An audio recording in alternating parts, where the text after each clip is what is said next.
Hello, I'm FN Toil. And I'm DK Trouble. This is Standing Cowardly, a theology podcast reflecting on the lyrics of 21 Pilots. We stand together in the face of fearful nights, hoping to stay awake until we see the sun rise again. We're standing cowardly, and so are you. Welcome. I'm ready.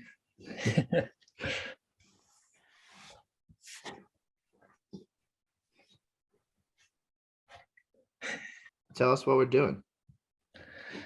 What we plan to do here is take you with us as we go kind of one song at a time through the lyrics of 21 Pilots, kind of their whole discography, but we probably won't do every song. We'll pick if yeah, there's no way we can do that. So I mean, we'd love to, but maybe by the end of it, we'll cover them all. I don't know. Yeah, maybe we'll get through all of them. We are gonna pick a few songs, at least to start out from each album, and we'll go through the albums chronologically as they were released. So you could call what we're doing interpretation, but that's probably too precise of a word for kind of just the conversations we're going to be having.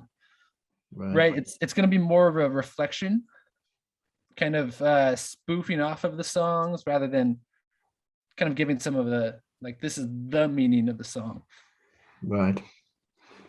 Yeah, because what I've learned about interpretation in my seminary classes is kind of similar to how I thought about theories in my biology classes and undergrad. They're definitive. There is like a right answer, right? So the whole point of interpretation is to get closer to what someone actually means and what they meant to say when they wrote something. Okay. So that's like actually discovering the meaning of it. Too much pressure for us. Too much pressure. There's a whole kind of subfield of these kind of hermeneutics, which is just a Greek word for getting the message. So there's like legal hermeneutics, there's biblical hermeneutics, there's even environmental hermeneutics. So you can guess how important it is for lawyers to understand what a law actually means when it was written. Right. Or for scientists to be able to articulate kind of the different ecological changes that they're observing and what those actually mean. And so you have to take in the data, and then there's interpretation of that data. But then somewhere in the fuzzy middle is kind of where we're going to be. So, well, it could almost be like a interpretation, right? Instead of the interpretation, is a reflection like a interpretation? Is that right? Yeah, that sounds right. I think that's what we're shooting for. It's just kind of a reflection. It's like another observation, and we're taking that, and that could be a kind of interpretation, but we will not claim that it's the interpretation anytime that we're here. We're going to be talking about kind of the data of the lyrics, right? Of the things that Tyler Joseph actually wrote. But then when we reflect on them, we're not actually claiming that this is what he actually meant. We're just kind of spinning off of them, just reflecting. Right. And I think it's a good note is that we'll be reflecting mainly on like the theological significance of the lyrics, right? Because I mean, Tyler Joseph has his lyrics could be interpreted from 20 different angles, right? And that's part of the beauty like of in them. the subplot of Dema that they created, or whether it's mental health issues. So we're going to kind of focus in this podcast on the theology, and I'm sure some of those other things will tie in, but the main focus will be kind of theology, reflecting on the lyrics through the lens of theology. Yep. Cool, dude. Okay, so that's a little bit of the why, and today's gonna be a little different because we're doing this intro. Most of the time we'll just jump right in the song and be cranking through the song, but wanted to give some background today of kind of what we're doing, and we'll jump into trees later and look at trees. Yeah. So that's a little bit of the what we're doing, is reflecting on the lyrics, and then the why we're doing it, right? Because everyone's doing podcasts these days. Why would me and Trouble do a podcast? And I think there's a couple of reasons. The first one that comes to mind is because we're passionate, right? We're passionate about 21 Pilots. We're passionate about Jesus. We're passionate about theology. And when you're passionate about something, it's like, dude, we talk about this all the time. We text Yeah. about it, we talk about it, email about it. So we were like, hey, might as well do a podcast. So that's why we're passionate about it. We want other people to kind of get in that passion, feel that passion, get excited Yeah. about theology, about drone pilots. So I think that's the first reason. What else? Is there other reasons why? Yeah, I think from that passion, I think that shows kind of how impactful this music has been for us on our life. We've been talking about it for for years, right? Um maybe I think I was first maybe introduced to drone pilots in 2011. So dude, yeah, 11 maybe years. 2011, yeah. 11 So years. it's had a big impact on us. We've kind of followed them, and then I know they would release albums a lot of times kind of like in the middle or near the end of the school semester whenever I was studying, and I would just listen to the new album on repeat, and I could do that for weeks. And I think my wife got pretty annoyed with me because that was all I would listen to.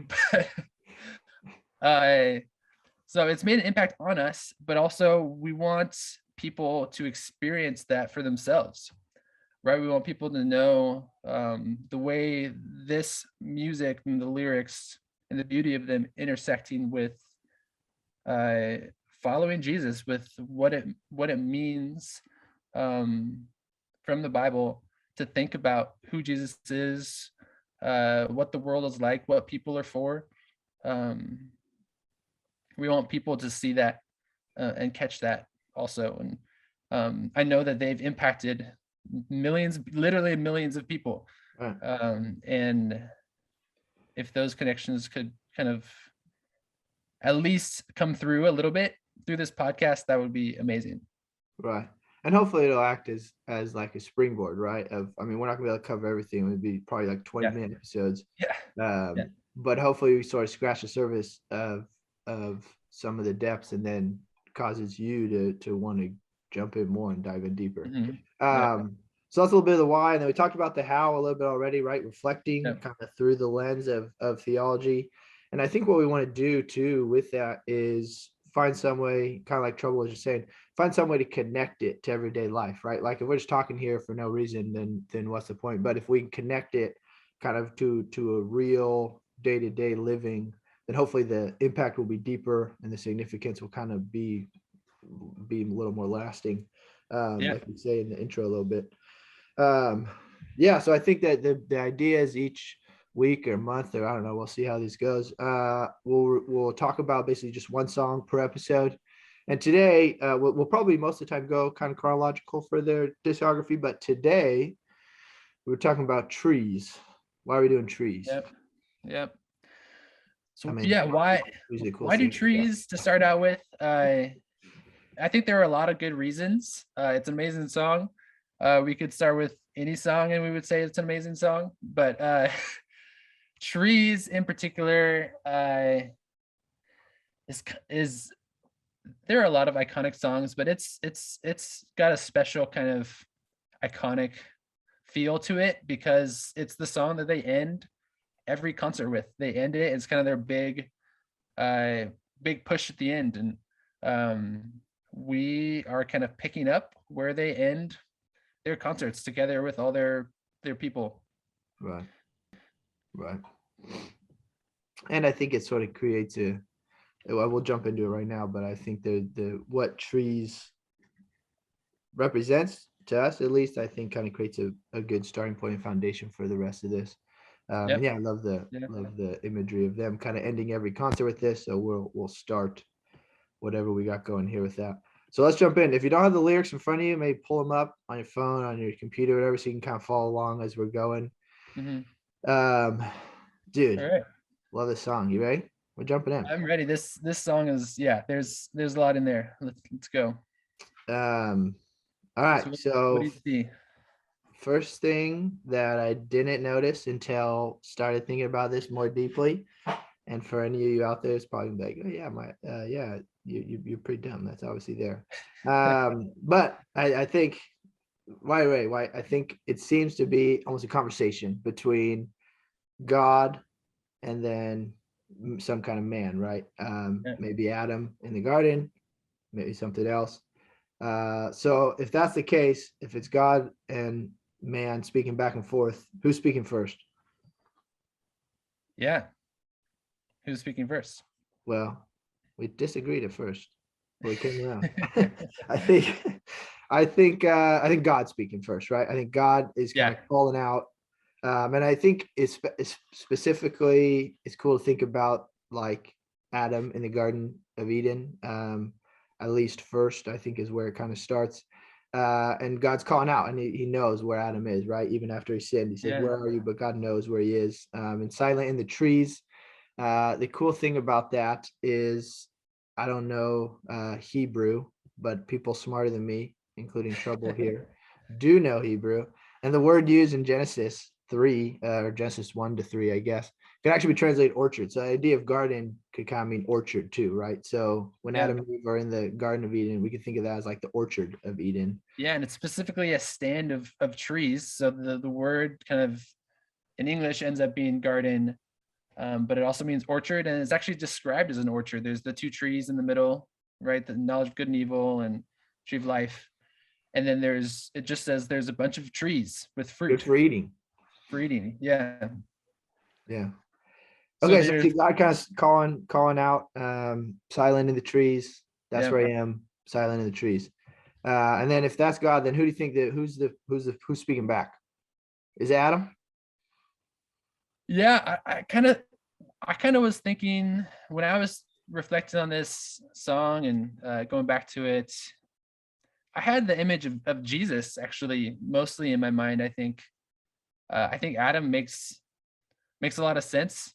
But where I went was Jesus in the Garden of Gethsemane, uh, which I think is on the Mount of Olives. Right. I think there's a bunch of trees there. Trees. It's an olive grove, Yeah. isn't it? I mean, yeah. And so I was Growing thinking trees. Jesus there. And what's the verses? Why won't you speak? Where I happen to be silent in the trees, standing cowardly. Which is where we got the name. But standing cowardly, I just got the image of Jesus being there, and he's sweating blood, kind of awaiting his crucifixion, awaiting his time to go and give himself up on a tree, on the cross. Yeah. So I Yeah. was I thinking love that, Jesus. dude. And I think as we reflected, right? We're not interpreting here, just reflecting. But as we reflected, uh I think almost what it seems to be is both, right? A both and. It doesn't have to be Yeah, either yeah, Adam or Jesus. I think it's kind of both in this sense of it's if we look at it in the kind of positive light, it would be Jesus, and if we look at it kind of in the negative light, it would be Adam. And if you got a Bible there, I think Genesis 3 with 1 to 3 really, and then kind of Matthew 27 are where we see Jesus in the garden and Adam in the garden. And I think that why don't you speak? Right, that's either I think like you said with Jesus, that's kind of Jesus crying out, if you will, yeah, take this cup from me. And what do we know happens, right? He ends up on the cross where God forsakes him, right? God isn't speaking to him. God removes yeah, himself from him. Um, and then, yeah, so God is kind of silent. And then standing cowardly, so I think Jesus, it's a weird image to have maybe of Jesus standing cowardly, but what do you think? yeah, When you reflect on that, what do you think that means? totally. Yeah, Because I think so Adam's easy, right? Adam was cowardly hiding in the trees. totally, yeah, hiding away. They were That's covering clearly themselves up cowardly. with But what about the Jesus? leaves. I think with Jesus, he, well, I think there's a few aspects to it. He is human and experiences all of our human emotions because we see him get angry, we see him weep, um, and I think fear must be a part of that. Right. It's a bodily response. He's sweating blood. I mean, Sweat and blood. So there is an aspect of him being human and being just afraid for his life and for what he knows is coming. Kind of we see his divine and human uh, reality kind of coming together. there. Yeah. But another aspect I think is specifically with this kind of archetype between Adam standing cowardly because of his sin, because he's hiding from God, he's ashamed. We end up actually, I think Jesus, then if you see that as Jesus, he's standing cowardly just like Adam was in a grove of trees, facing up to the reality of sin. Right. And Jesus is standing cowardly with Adam and with every other person who has felt that way, and experienced that kind of, I don't know, alienation or distance from God, Right. from the Right. world, and from themselves. Yeah, I think it's a little bit of what, well, that makes it sound like Jesus, but a little bit of what we're trying to do, right? Why I kind of took the name is because there is kind of this relating to. So as Jesus comes to earth, he stands cowardly with fellow humans. He becomes a human, Mhm. which is critical, right? Of understanding the incarnation. He takes on flesh in order Mhm. that his death means something for us. And so as we do this podcast, we're hoping to stand cowardly with you out there, right? And connect and relate Mhm. on a Yeah. deeper level. Yeah, and we're standing cowardly together, you and I, and that's been important for us. We've been friends for a long time, and I think that translates to hoping people will stand with us, and Yeah, we'll all be able to stand together. right.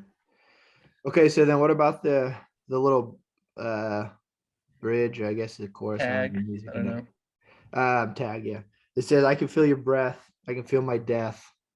I want to know you, I want to see, I want to say hello. So I think I can feel your breath, I can feel my death. I think that's probably the same, right? That kind of archetypical, Mhm. the archetype of Yeah, Adam. We yeah, see how Adam kind of feels the death, right? God said if you eat from the tree of life, you're gonna die. And so yeah. Adam and Eve feel death, not instantly, but they recognize something changed. They have to Mhm. clothe themselves. They can feel God's breath, right? He calls out, "Where are you?" So they feel that in the garden. Yeah, yeah, Or on the flip side would be Jesus feeling his coming death, right? He knows the crucifixion is coming, yeah. and he knows it's coming. What about I want to know you? Do you think that's God, or do you think that's the Adam Jesus? Yeah, it would seem like it would keep on going because it's in the same kind of verse. Dagger. Uh, so you'd think it's either Adam or Jesus. I think uh, I think it switches to being God. Yeah, I think it switches to the breath kind of speaks right, at that point. right, And God says, I want to know you. I want to see, I want to say hello. right. Because as soon as Adam and Eve go into hiding, God seeks them out. God's going to He says, them. where are Right, you? He knows where they are. right. He's God. He created them. He knows where they are. He's taking care of them. Yeah, But he initiates relationship with them. He says, I want to know you. right. Well, that's the whole reason why Jesus came, right? Is so Yeah. that we can know him again, so we know him and have that relationship restored. So yeah, I think you're Mhm. absolutely right. I think it switches back to God, and I think the fact that, like you said, Adam and Eve hid. They don't want to know. Our natural inclination doesn't want to know God, so it has to be God who's coming towards us. It has to be God who wants to know us Yeah. and to see Yeah. us. Um, Yeah. yeah. Any other thoughts? The thing that I think, the thing that I was thinking about when you were talking. Well, you have any other thoughts before I say that? No, I think that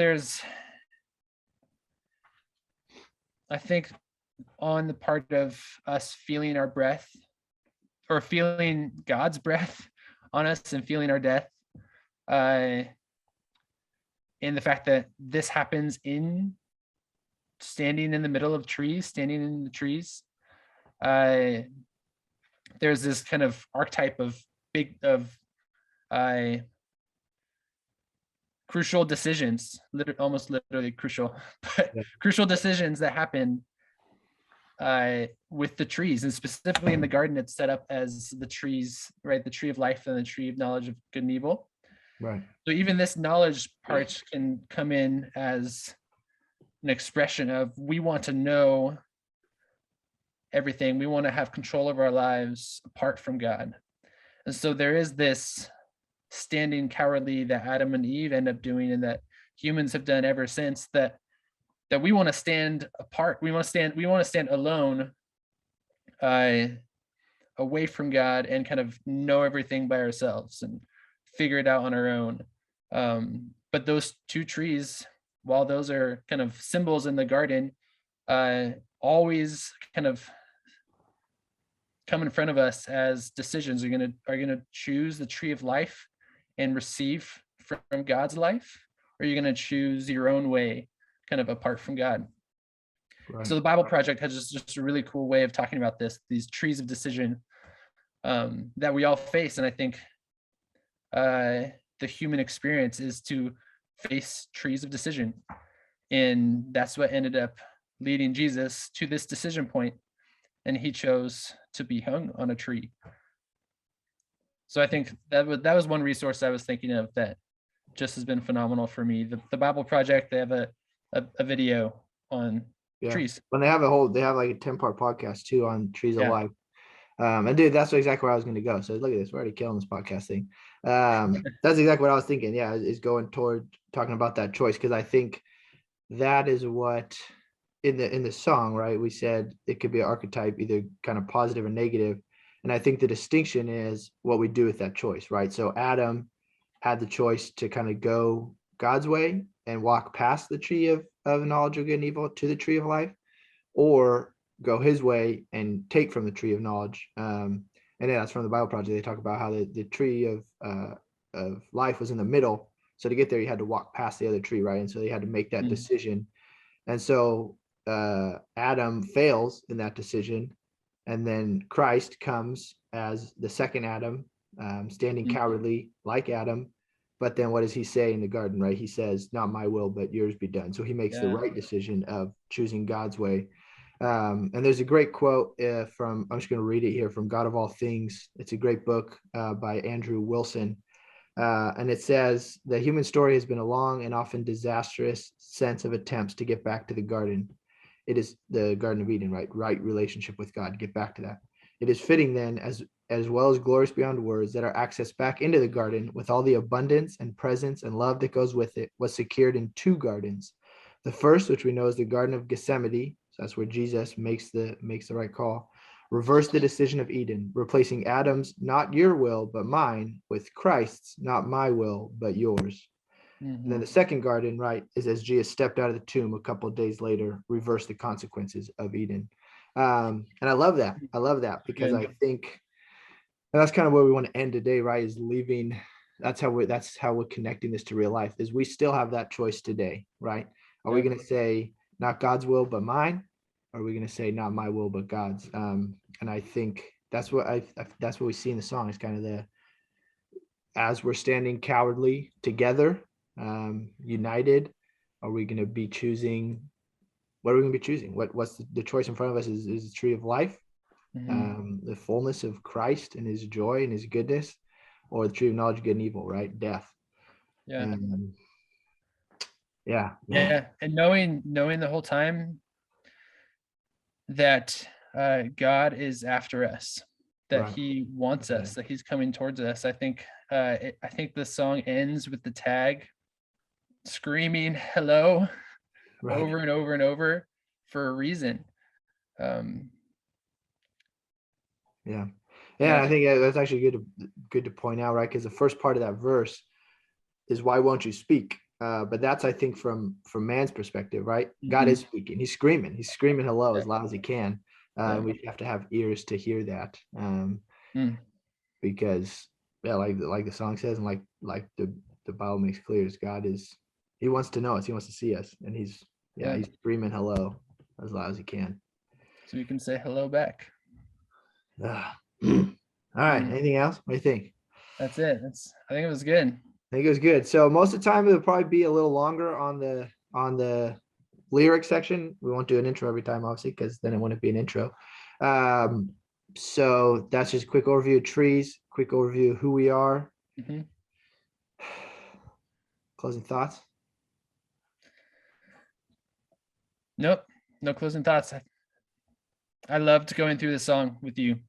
Yeah. It was really fun to think about it and then to talk about it and to share it with all of you. It's brings up a lot of stuff that is really beautiful about Twin and Pilots, and one of the reasons we love them so much.